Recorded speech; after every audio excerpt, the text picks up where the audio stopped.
paggunita at selebrasyon sa buwan po ng mga kababaihan. Pero bago ho dyan, ma'am, siguro yung mga pahapyaw lang, no? Yung mga napagtunan niyo po ng pansin sa nagdaang linggo. Maraming biyahe ngayong linggo ka, Eli. Nung Lunes, pumunta kami sa Iligan. Lumipad kami papuntang Iligan kasi marami kaming mga proyektong ibinaba sa Lanao del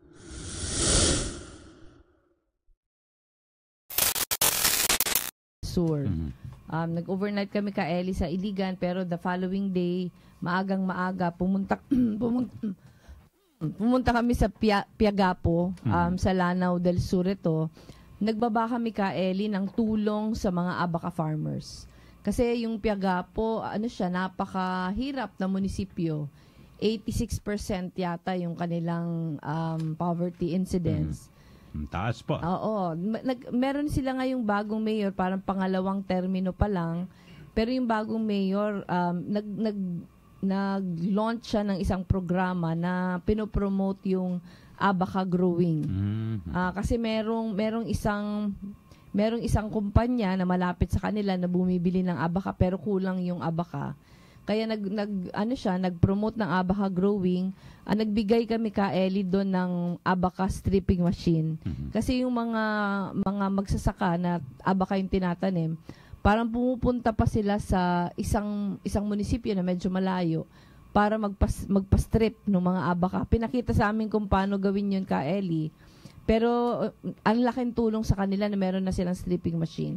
Kasi at least di na pumano-mano, napakahirap po talaga. Saka mas mahal yung binabayad dahil hindi lang namamasahe, pero nagbabayad pa sila sa gamit ng stripping machine dun sa Baloi, yung Karatig Bayan. Tapos pumunta din kami sa Sagyaran. Sa Sagyaran naman, Lanao del Sur pa din ito ka, Eli. Ito yung pinakamalapit sa Marawi. Okay. Kaya napakarami pang mga IDPs na nandun. Yung mga IDPs sa isang barangay sa Sagyaran, binabaan namin ng mga sewing machines, ng mga makina. Kasi mga mananahi sila. Para meron na silang kabuhayan na babalikan, nakakaawa ka, Eli, yung kanilang mga kwento.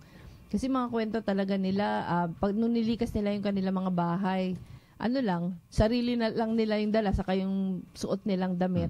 Yung lahat na kabuhayan, ipinundar, wala na talaga. Wala na. Kaya umiiyak nga nung binabaan namin ng mga makina. Kasi kilala naman natin ka, Eli, yung mga Maranao, di ba? Napakasisipag na mga tao. Bigyan lang ng konting pagkakataon, makakabangon muli. Kaya malaking bagay sa kanila yun. Tapos yung pinakamalaking proyektong pinuntahan namin yung sa Marawi mismo, meron tayong, yung ambisyon natin 100 na bahay, pero yung contractor natin 60 pa lang yung napapromise na matatapos na by June. Kasi yung June yung inauguration, na groundbreaking na kami. Eto ka, Eli, yung perang ibubuhos dito, hindi galing sa gobyerno. Yung pera, yung dinodonate sana sa akin noon para sa aking protest case. Merong isang grupo, yung Piso para sa Laban ni Lenny. Nag-raise sila ng pera. Ito, nakakatuwa yung mga kwento ka, Eli, kasi ang kwento nila, mga 25,000 na tao yung nag-donate. At karamihan dito, mga piso-piso. Sabi nila, merong mga driver, merong kasambahay. Sa masa po talaga. Oo. Narinig lang yung kampanya, nagpapadala ng kontribusyon. Naka-raise sila ka, Eli, ng mga 7.5 million. Pero hindi tinanggap ng Korte Suprema. Hindi ko din kayang tanggapin kasi bawal ako mag-receive ng donations. Kaya kami ka, Eli, yung nag-suggest.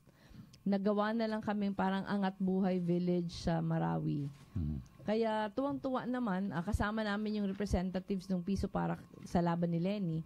Tapos meron pang ibang partners. Yung isang partner ka, Eli, yung Xavier University sa Cagayan de Oro. Sila yung mag-aasikaso nung patrabaho. Yung UAP, United Architects of the Philippines Elliptical Chapter, sila yung gumawa ng disenyo ng bahay.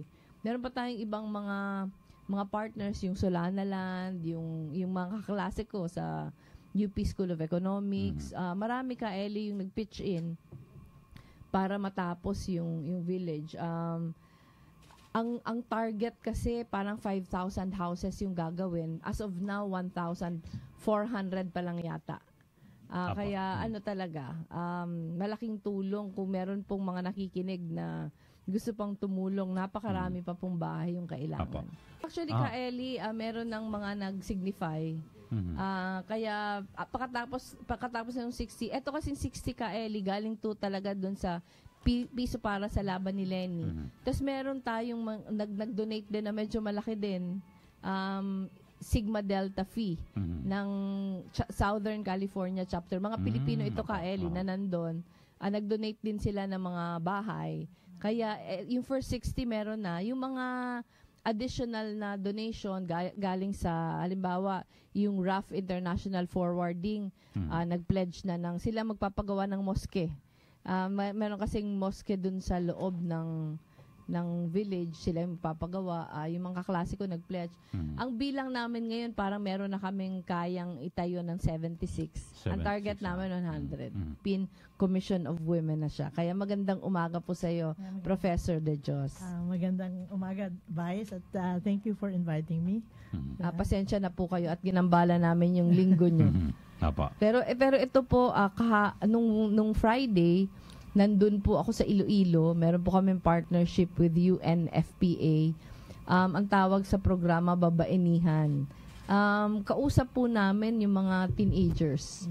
Kausap po namin yung mga teenagers, pinag-uusapan teenage pregnancy. Pero ma'am, ito pang-apat na namin na ikot. Maganda naman yung mga forum, pero parang common talagang observation na pag pinag-usapan yung gender equality, parang hindi masyadong interesting siya sa mga, hindi na sa mga lalaki, pero pati mga kababaihan. Maraming misconceptions. Ano talaga yung buod ng pinaglalaban natin pag sinabi natin na advocate tayo ng gender equality? Salamat sa mga ito rin ang observation ko kung minsan nga ang intindi nila sa gender is parating dapat unahin yung kababaihan at nahuhuli yung kalalakihan. So I think the misconception is that yung sa gender equality that there is ang ibig lang naman sabihin nun i-promote natin yung kapantayan ng babae at lalaki sa lahat ng aspeto ng buhay.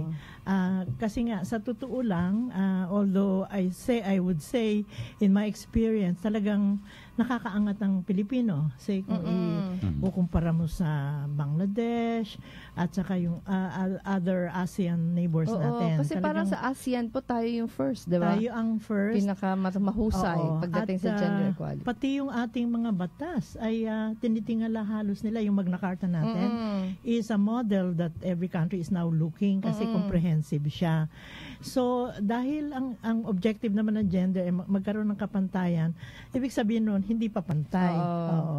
At hindi nakikita karamihan ng karamihan to kasi sabi nila, bakit? Dito nga sa Pilipinas, hindi ba dominante ang nanay, dominante mga kababaihan, at under-desire ang mga kalalakihan.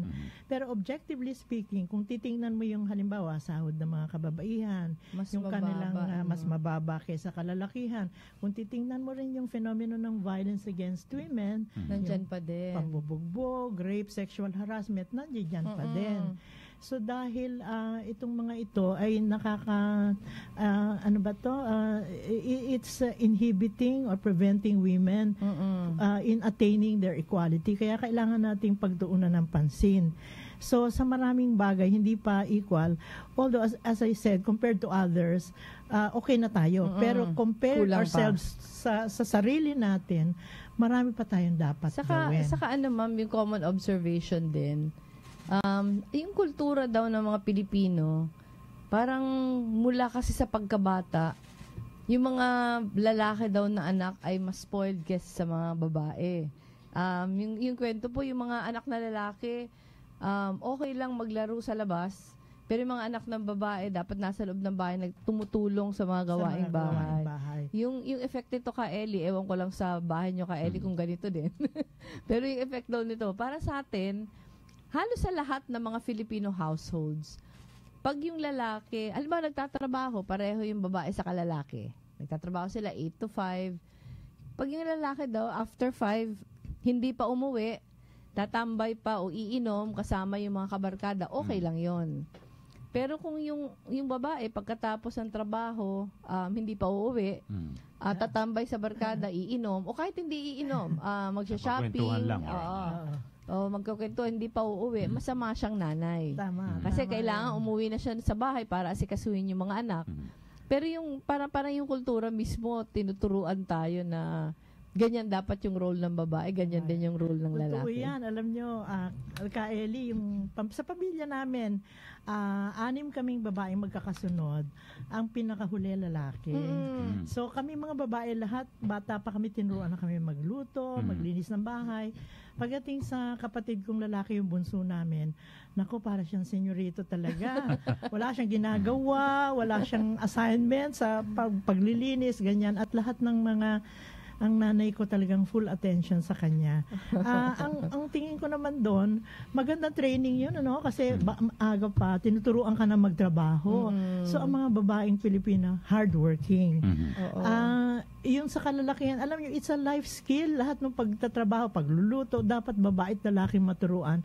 Para pareho silang may life skills.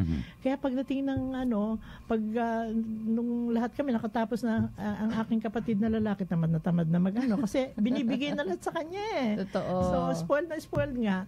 So, tingin ko, dapat yung training natin sa babae at lalaki, pareho dapat. Oo, para kasi nadadala to paglaki, di ba? Tama, oo. Pareho din po tayo, yung bunso din namin lalaki. Yung lumalaki kami, ma'am, mas mahusay kaming mga babae kaysa dun sa kapatid namin na bunsong lalaki. Halos sa lahat na, kahit sa pag-ayos ng sasakyan. Naalala ko yung pagpalit ng mga nafa-flat na gulong. Ako kayang-kaya ko, yung kapatid ko lalaki hindi. Tatawag pa ng driver. Kasi yun nga, yung magulang ko tutok na tutok doon sa lalaki. Saka paminsan din meron mga pamilya na pagbuntis yung nanay, pag nanganak ng lalaki, isa-celebrate na grabe. Yes. Pero pag babae yung pinanganak, parang kailangan magkaroon pa ng lalaki. Parang kaya kami dumami eh. Kasi naghihintay. Habang wala pang lalaki, parang hindi pa kompleto. Hindi kasi po ang sinasabi, yung apelyido, hindi hindi nadadala. Nadadala. Pero kasi pag babae po, pag nag-asawa, mag-iiba ang apelyido. Parang gano'n ang naging tradisyon lang po. Tradisyon. Pero pwede namang hindi. Gaya sa akin, Ka-Eli, 3 babae yung anak ko. Wala akong anak na lalaki. Kaya hindi ako masyado makarelate, ma'am, nung paano papalakihin yung mga anak. Pero nung hindi pa po ako politiko, abogado ako, yung mga nire-represent ko po yung mga mahihirap na walang pambayad ng abogado. Meron po ako isang observation. Kayo, ma'am, kasi kayo alam ko matagal kayong nag-advocate nung pagpasa nung Republic Act 9262. Meron tayo Ka-Eling batas, Republic Act 9262. Pangalan nito Anti-Violence Against Women and Their Children. Kasi dati, nung nagpa-practice pa po akong wala pang Republic Act 9262, pag yung kliyenteng lumapit sa akin, nagrereklamo kasi iniwan siya ng asawa, nasa kanya yung mga anak at yung asawa hindi na nagsusuporta. Dati pahirapan. Magpa-file kang kaso, ang tagal-tagal matapos ng kaso. Tapos, kailangan mo naman ng tulong para sa mga anak mo nag-aaral. Lalabas yung desisyon ng korte tapos na mag-aaral yung mga anak mo. Pero ito kasi Ka-Eling 9262, pinasa ito March 2004. Ito, sinasabi niya na pag may ganito, una, yung pang-aabuso, hindi lang pisikal. Kasi dati pag sinabi mong violence o abuse, parang pag hindi ka naman binugbog, walang pang-aabuso. Pero sinasabi dito sa 9262, iba-ibang klase pang-aabuso. Pwedeng physical, pwedeng sexual, pwedeng psychological, pwedeng economic. At pwedeng verbal. Oo, yung verbal, bahagi siya ng psychological. At yung economic, yung hindi nagsusuporta, pwede nang kasuhan ng criminal case. Kasi dati, pag hindi nagsusuporta, civil case lang yun ang support, kaya hindi natatakot yung mga lalaki. Walang kulong eh. Oo. Pero ito, yung 9262, pwede kang ikulong eh. Pag hindi ka nagsusuporta, pwede kang ikulong. pag minumura mo ng minumura yung asawa mo, considered yun ng psychological abuse, pwede kang ikulong. Yung pang-aabusong parating nambababae, yung paulit-ulit na pambababae, considered din yun abuse. Dati parang hindi siya na-define Parang dati ang hirap-hirap, ngayon pwede ka nang ikulong dahil doon. Saka yung pinakamaganda, pag final mo yung kaso, pwede ka nang maghingi ng protection order. Yung protection order ka, Ellie, final mo ngayon, bukas pwede na yung ilabas ng korte. At habang nagkakaso, sasabihin ng korte sa asawang lalaki, kailangan mo na magsuporta. Ang hirap, ma'am, i-implement dahil nakahanap na ng mga butas yung ibang mga lalaki. Paminsan, nagre-resign sa trabaho para wala nang habol sa kanya. Yung susunod na trabaho, sekreto na. Kasi yung court, pwede niyang orderan yung employer, di ba ma'am? Pwede niyang order ng employer na yung bahagi ng sweldo mo, diretso na, parang pamilya. hindi Pero ka, ilang percent ba pag ganon? Depende. Yung experience Depende sa anak ko, po siguro. yung experience ko, pag school age pa yung mga anak, mga 70%. 70%. Yung binibigay ng malaki yon. Yung parang may matitira sa yung 30% na baon mo. Pero yung 70%, yun yung suporta. Pag graduate na yung mga anak, mas kaunti na. At may difference din kung kasal yung mag-asawa o hindi kasal. Kasi kung hindi kasal, pwede lang humingi ng suporta para sa mga anak. Pero pag kasal, asawa sa mga anak. So, kompleto. Kaya, eto ma'am, alam kong pinagtrabahuhan nyo yung 9262. It was during my term. Kami yung... sila yung tumulong. 3 years akong chair. So, yung dalawang batas ang pinaglaban yung namin. trafficking po, diba? Anti-trafficking law at saka itong 9262. At itong batas na ito, isa sa... hindi ko naman pwede sabihin na pinakapopular. It really utilized by women. Kasi nakikita nila ito isang saka parang sa mga barangay. tool. Yung barangay kasi isa sila sa mga pwedeng yan, takbuhan po. Saka pwede sila ka-Eli. Pwede silang mag-issue ng barangay protection order because of 9262. Apo. Pero madalas po kasi na lalapit po sa barangay or sa police. Pero madalas hindi natutuloy yung kaso Parang pag nagkausap na yung mag-asawa, papangakuan na, ayos na. Tapos uulit na naman. Parang ganun po ang nangyayari. Alam nyo, every year dumadami yung nagre-report. So ito po ang magandang kwan dito dahil alam ng lahat na may batas, may takbuhan silang batas. Halimbawa, itong 2017 natin sa PNP report, about 31,580 cases ang nag-complain. Ang dami. Compared to the past years, parang 15,000, 18,000, ganyan. Ibig sabihin, may kumpiyansa yung mga babae na meron silang tatakbuhan. But kagaya na sinabi ninyo, sa pag-aaral din namin, pag-aralan ko yung sistema sa Caraga. Ngayon, pinag-aaralan namin sa Tayabas, kasi model, God City. May problema talaga sa implementasyon. Kasi katulad na nabanggit ninyo, di mabilis magsumbong. No? Pagkatapos nun, after a while, nabigyan sila ng protection order, tapos yung mga lalaki nga hindi nagbibigay ng suporta. Kaya napipilitan yung mga babae na parang bawiin, no? O kaya umatras sa kaso dahil economically dependent sila sa asawa. Tapos pangalawa, yung pressure din na magulang na hindi. Pagka naghiwalay kayo, di broken family, gano'n. At so, ang nangyayari maraming kaso na file, pero kukunti lang yung talagang nare-resolve in favor of the women. Dahil nga sa mga factors na yun. Saka din, isa din pong experience ko talaga, lalo na pag physical yung abuse, yung binugbog, madalas po nagre-rescue ako, kasama ko yung barangay, nagre-rescue, pag ang initial, galit na yung babae, lalo na kung ilang beses na nangyari yung pambubugbog, sasabihin niya, enough, talagang magkakaso na ako. Pero habang nagkakaso, lalo na pag nakausap na siya ng asawa, at lalambingin na siya, meron cycle meron cycle na parang may honeymoon stage ulit, makakalimutan na, ayaw nang ituloy yung kaso. Ako nga ma'am, ang experience ko, sa akin nagalit yung mga asawa Kasi yung feeling nila, ako yung nag-instigate na magkaso. Pag okay na sila. Pero, mangyayari ulit. Mangyayari ulit Mas yung lalapit ulit. Yung pattern of abuse ka, Eli, kahit hindi sa pambubugbog, sa pambababa, meron talaga siyang pattern. Meron pa isang factor na yun sa pag-aaral ni Attorney Resurrection ng Quezon City Regional Trial Court. Sabi niya, sa napag-aralan niya, she had 1,000 plus cases. Yung mga mahihirap na talagang kahit na binubugbog ng matindi, umaatras talaga hanggang sa economic dependence. Yung mga may kaya o middle class na meron sila economic independent professional, tinutuloy-tuloy nila. Kaya eto ma'am, yung parati ko tong ine-encourage yung meron kasi tayo 'di ba sa Magna Carta, sinasabi na at least 5% ng budget ng lahat na LGU sa mga agencies mapunta sa gender and development. Ang problema nito, ang una ko ma'am ng observation, hindi masyado siyang naaasikaso, lalo na sa mga ahensya.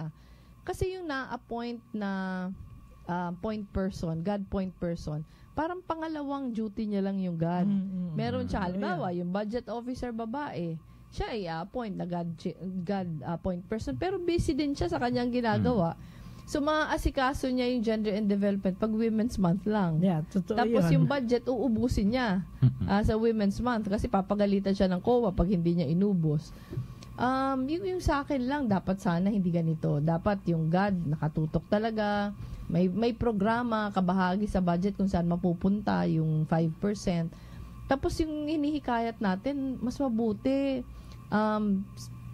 papunta siya sa economic empowerment ng kababaihan. Kasi ano talaga, Ellie, pag wala talagang sariling hanap buhay yung babae, willing siya to take in abuse. Kahit alam niya naman na inaabuso siya, alam niya naman na hindi dapat, pero ayaw niyang, parang gusto niya pa din na ituloy, kasi hindi niya alam kung paano siya mabubuhay na wala yung asawa niya. Iba ito dun sa mga babaeng may sariling hanap buhay. Kasi may sariling hanap buhay, sinasabi niya na hindi ko ito tolerate. 'Di ba? Hindi ko papayagan na ipagpatuloy ito. Pero yung mga wala talagang sariling trabaho, sila pa yung makikiusap That's right. Nagloloko na yung lalaki, sila pa yung makikiusap na wag mo kong iiwan. Kasi walang sariling hanap buhay ito yung nakakalungkot. Kaya yung sa akin, sana yung mga programa, kung naiimbitahan ako ma'am, gaya nito, maraming imbitasyon ng mga Women's Month celebration. Parati kong sinasabi na sana ang tutukan natin yung economic empowerment ng kababaihan.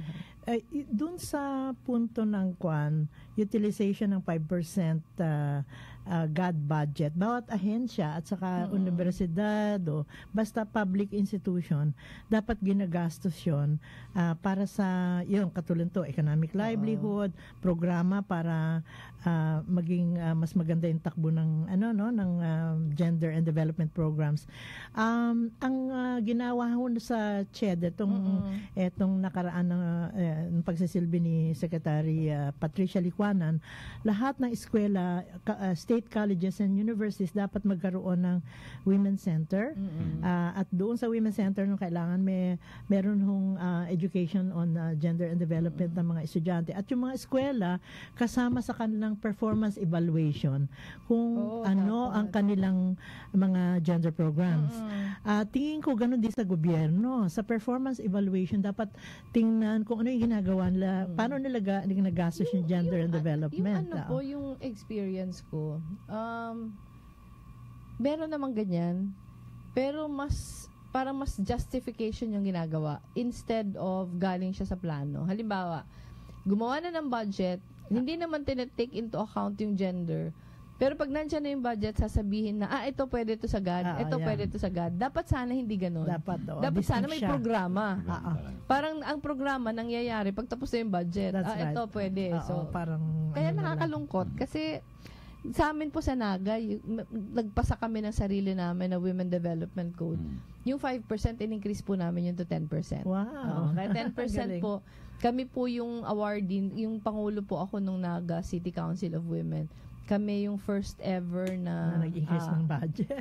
yung GAD, most program, responsive na GAD program. Pero meron naman mga hindi lahat, pero may mga model cities mas and proactive na may mga good practices. So ang gusto nating mangyari sana lahat ng good practices na 'yon ay saka i-feature po siguro, no? Para gayahin ng maging ehemplo. Kuan ahensya. Apo. Pero ngayon, at least dito sa Pilipinas, unti-unti na siguro yung pagtingin din sa mga manggagawa.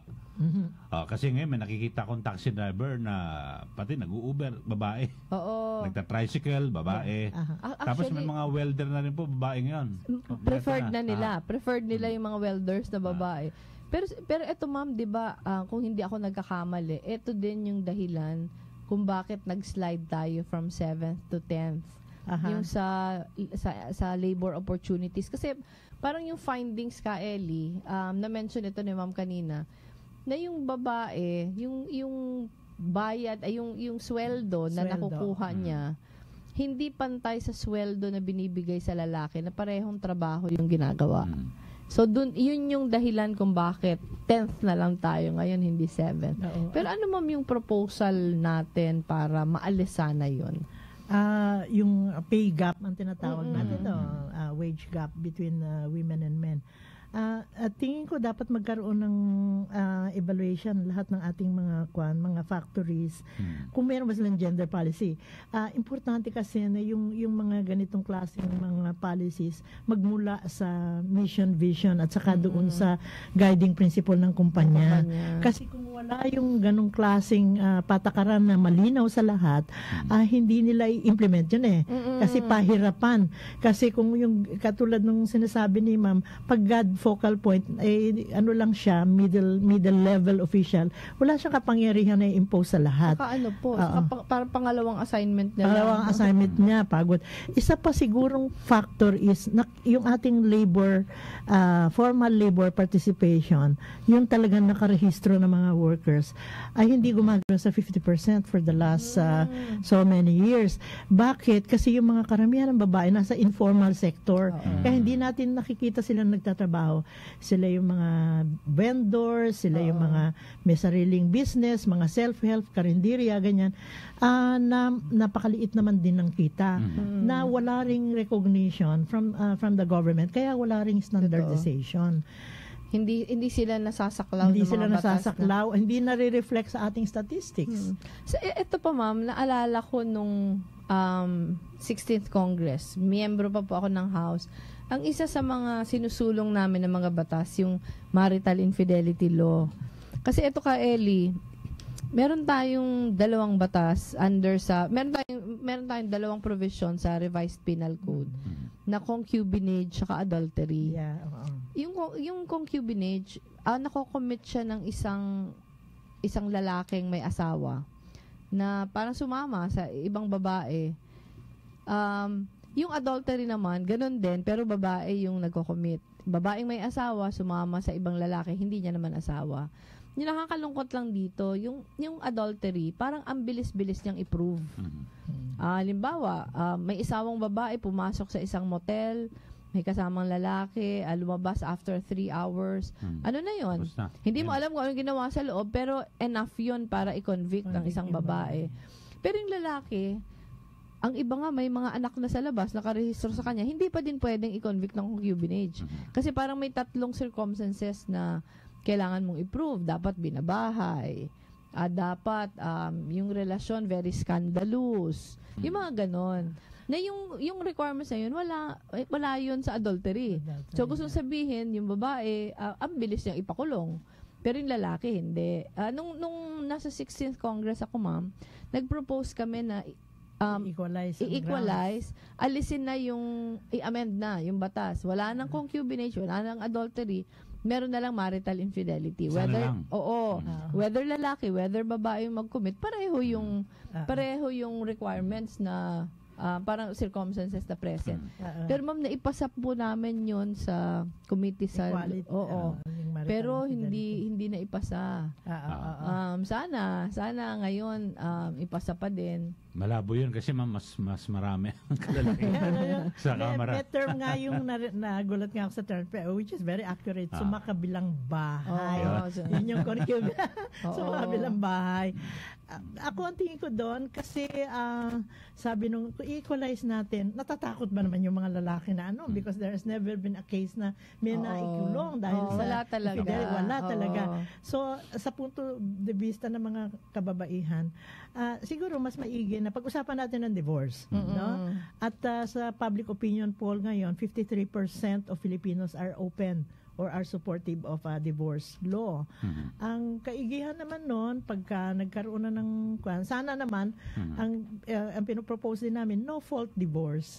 Na ibig sabihin noon, wag sisihin ng babae at lalaki. Pero kailangan evaluate kung workable pa ba, functional pa ba itong marriage na ito. Baka hindi naman at masama pa nga ang samahan at nakikita ng mga bata. Kung meron tayong divorce law na, well, we have to debate about it, given that there is a very strong Catholic resistance, na ang punto lang namin, maging open tayo sa mga realities, sa facts and figures, evidence-based dapat ang ating usapan para magkaroon ng pagkakataon ng bawat isa, kung hindi na talaga pupwede, na magkaroon ng pangalawang tsansa, na magkaroon ng ibang partner kung yun ang nararapat. Pero ito ma'am, yung parating tanong, ano yung kabutihan ng divorce law sa pag-protect ng karapatan ng mga kababaihan? Ang kaigihan lang noon, sabi ko nga, kasi marami akong kakilala na matagal na silang hiwalay, yung lalaki nag-asawa na, may iba ng pamilya, pero ito yung babae, constrained siya na mag-asawa ng iba because of this legal impediment. Ang ginagawa ng iba, umaalis sila, nagpapakasal sa ibang bansa.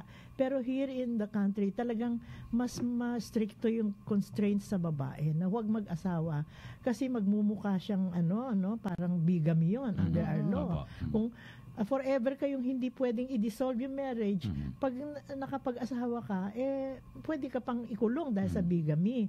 Whereas pag divorce, clean slate tayo, pwede na tayo magsimula. Without any legal implications. Yung resistance po ng Catholic Church parate na will it promote the sanctity of marriage? Kasi 'di ba nasa konstitusyon natin na yung sanctity of marriage is primordial. Ang takot po ng mga naririnig natin na sa debate, baka naman pag meron ng divorce law, parang hindi binibigyan ng importansya yung sakramento. Na magkaroon lang ng problemang konti, magdi-divorce na. Instead na i-work out yung problema, magdi-divorce na. Pero yung debate din, ako nakikita ko din to ma'am kasi marami akong kliyente na battered. Ito talaga, parang yung shackles ng marriage, yun yung nagpe-prevent sa kanila na parang mamuhay ulit ng maayos. Kaya siguro ang ano ko nga ka Ellie, sana wag madaliin. Syempre gusto nating mapasa kaagad kung ano yung makakabuti, pero sana magkaroon ng pagkakataon yung iba't ibang mga stakeholders, yung mga parties na mapag-aralan, mapakinggan yung lahat na sides. Kasi ayaw din natin na nagpapasa ng batas dahil meron lang malakas na kumakampanya dito na hindi naman naintindihan. Parang ito din federalism, 'di ba? Gusto nating maintindihan kung anong gustong sabihin niyan. Pareho din ang divorce. Ano ba yung mga implikasyon? At siguro, ito namang divorce would be the last resort. I would look at it that way. At saka siguro, hindi ito madali. Kailangan talagang napakalalim at napakadami ng dahilan kung bakit natin kailangan ito. Saka siguro, parang hindi lang siya available dun sa mayayaman. Sa mayayaman, Kasi ang problema, pag masyadong mahal yung proseso, yung mga may pambayad, yun yung nakaka-avail. Parang itong declaration of nullity of marriage, sobra nang mahal. Wala, yung kaya. psychiatric evaluation, kahit gusto mong mag-declaration of nullity, psychiatric evaluation pa lang, sobrang mahal. Bayad sa abogado, sobrang mahal. So parang available lang tuloy siya dun sa mga mayayaman. Sila lang ang nakaka-avail. Actually, ang dami kong kakilala na hindi talaga, hindi Kaya na kaya. siguro po yung tanong, pag merong mga remedyong ganito, sana available siya kahit dun sa mga walang pambayad. Apo. May bill din yung yung to protect ugly spouses. Ba naman yan? Alin nyo? Yung sa mga ugly spouses na para Ano to? maraming mga bill ho dyan sa kamara para pero dapat sana seryosohin nila, ma'am, diba? Kasi, pero ito yung sa divorce bill na ito, dapat talagang seryosohin at tingnan lahat po, no? Kasi ang isa rin po sa kalaban talaga rito yung tradition at yung nakagisnan na po ng mga Pilipino, yung pagpapahalaga sa kasal. Po, yung importante. Sa tuho naman, sa buong mundo, one is a city-state, Vatican at saka Pilipinas, na lang ang walang divorce. Universally, this has been studied all over the world. Kaya lang wag lang po sana maabuso kasi kadalasan dito po sa Pilipinas, kapag may mga ganyan, parang yung implementation po nagkakaproblema. Saka din, pati yung pagpapakasal, baka sabihin, sige na, pakasal na ngayon. Total, may divorce naman. Okay naman. Huwag tayo magpakasal, magde-divorce din. Huwag na tayo ganon din. Oo, pareho din gano'n. Okay, so... Ayan, wala na tayong oras ka, Ellie. Ma'am, magpapasalamat po kami sa iyo. Yung sa akin lang po, iniimbitahan din namin na yung partnership with the Women and Gender Institute ng Miriam College. Madalas din akong pumunta sa kanila ka, Ellie. Regular visitor na. Last year parang sa Women's Day, twice ako pumunta. Pero isa kasi, ma'am, sa pillars ng Angat Buhay program namin yung Women Empowerment. Kaya sana po magkaroon tayo ng ma-formalize yung partnership para yung advocacies po natin. Sige ho. Ma-align natin. Yes, all the time busy kasi favorite namin si busy. Maraming salamat. Anytime ang trabaho naman namin is tungkol sa research, tapos nagda-training din kami. Lalo na sa mga schools. So, kung kailangan nyo kami all the time, no? Ito po, pag pinag-usapan na yung divorce, baka kailangan namin ng briefing. Siguro. Kasi, syempre, dapat naiintindihan. Kailangan merong seryosong study dito. Tama. Nationwide study na dapat tingnan natin kung ano ba yung realidad sa Pilipinas, kung kailangan ba ito, at baka naman paano hindi Tsaka yung epekto rin. paano hindi epekto sa pamilya o sa ibang countries, at saka marami na tayong pagbabasihan ng mga studies. Okay, salamat po. Pasalamat na tayo kay Professor. Women's Day, month pala. Alam niyo ba, pinakamatagal ang ating, katulad ng Pasko, 6 months before Christmas, meron na tayong jingle bells at saka mga Christmas tree. Dito naman sa Women's Month, Women's Day lang dapat. Tayo, talagang gusto natin mahaba kaya Women's Month. Kaya March 8 lang dapat, di ba? Kaya maraming salamat po, Professor De Jos. Thank you, Bise. Salamat po, Professor. Thank you, Pinagbigyan tayo kahit linggo. Okay, good morning po. Thank you.